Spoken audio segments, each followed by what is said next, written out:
नमस्कार, मी प्रतीक्षा. न्यूज मराठी 24/7 मध्ये आपलं स्वागत आहे. तर एक नजर टाकूया आजच्या झटपट 24 बातम्यांवर. देवेंद्र फडणवीसांनीच मराठा समाजाची सातत्याने फसवणूक केली आहे असा गंभीर आरोप संजय लाखे पाटील यांनी केलाय. कांदिवली पश्चिम येथील पुजाऱ्यावर एक अज्ञात व्यक्तीने हल्ला केला असून आरोपी पोलिसांच्या ताब्यात आहे. तर 2 महिन्यानंतर येणाऱ्या कार्तिकी यात्रेमध्ये विठ्ठल मंदिराच्या संवर्धन कामातील नवी रूप पाहायला मिळणार आहे अशी माहिती श्री विठ्ठल रुक्मिणी मंदिर समितीचे सहअध्यक्ष गहिनीनाथ महाराज औसेकर यांनी दिली आहे.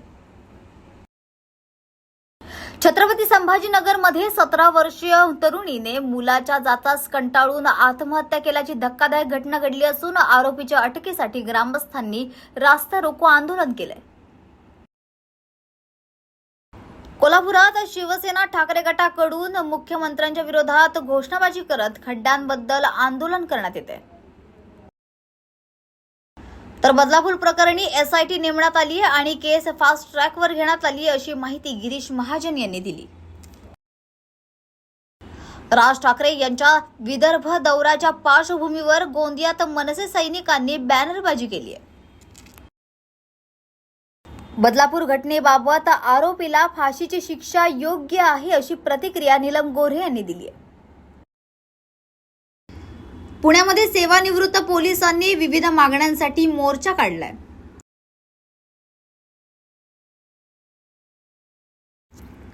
छत्रपती संभाजीनगरमधील निवासी डॉक्टर आणि परिचारकांनी कोलकाता येथील अत्याचार झालेल्या डॉक्टरला न्याय देण्यासाठी निदर्शने केली आहेत.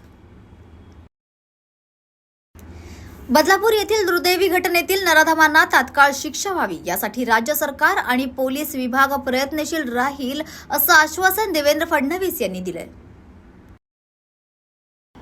रामगिरी महाराजांना अटक करण्याच्या मागणीसाठी कोल्हापुरात हजारो मुस्लिम बांधवांनी मोर्चा काढलाय. तुम्ही एका व्यक्तीला जेलमध्ये टाकू शकता पण त्यांच्या विचाराला कैद करू शकत नाही असं वक्तव्य भगवंत मान यांनी केलंय.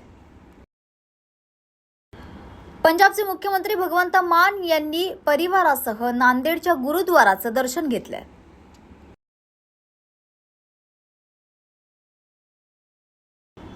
बुलढाण्यामधील शिवाजीनगर पोलिसांनी मोठी कारवाई करत घरफोडी करणाऱ्या आणि दुचाकी चोरणाऱ्या 2 आरोपींना ताब्यात घेतलंय. चोपडात 10 दिवसांच्या विश्रांतीनंतर पावसाने जोरदार आगमन केलंय. तर या आगमनामुळे उष्णतेने त्रस्त नागरिकांना दिलासा मिळालाय. नवी मुंबईमधील दिघा परिसरात MD ड्रग्ज विक्री करणाऱ्या एका इसमाला पोलिसांनी बेड्या ठोकल्यात.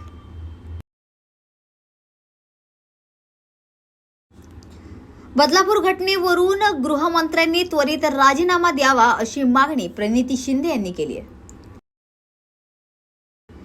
तर वातावरण बदलामुळे चोपडा तालुक्यात साथीच्या आजारांसंबंधी रुग्ण संख्येत वाढ झाल्याने चोपडा उपजिल्हा रुग्णालयात उपचार घेण्यासाठी रुग्णांची गर्दी दिसून येते. शिवसेना शिंदे गटाचे नेते रामदास कदम यांनी सार्वजनिक बांधकाम मंत्री रवींद्र चव्हाण यांच्या बाबतीत केलेल्या वक्तव्याबद्दल रत्नागिरी भाजपातर्फे निषेध व्यक्त करण्यात आलाय. मनोज जरांगेंनी 25 वेळा उपोषण केलं पण लोकांनी लक्ष दिलं नाही असा टोला छगन भुजबळ यांनी लगावलाय. बदलापूर रेल्वे स्थानकावर अखेर पोलिसांकडून आंदोलकांवर लाठीचार्ज करण्यात आलाय. हिंगोली जिल्ह्यातील शेतकऱ्यांच्या विविध मागण्यांसाठी राष्ट्रवादी काँग्रेस शरदचंद्र पवार गटाच्या जिल्हाधिकारी कार्यालयावर आक्रोश मोर्चा काढण्यात आलाय. अंबरनाथ ते कर्जत दरम्यान लोकल आणि मेल एक्सप्रेस चालवल्या जातील अशी माहिती रेल्वे जनसंपर्क अधिकारी स्वप्नील नीला यांनी दिली आहे. तर या होत्या आजच्या झटपट 24 बातम्या. अशाच झटपट बातम्यांसाठी पाहत रहा न्यूज मराठी 24/7. नवा भारत, नवा विचार.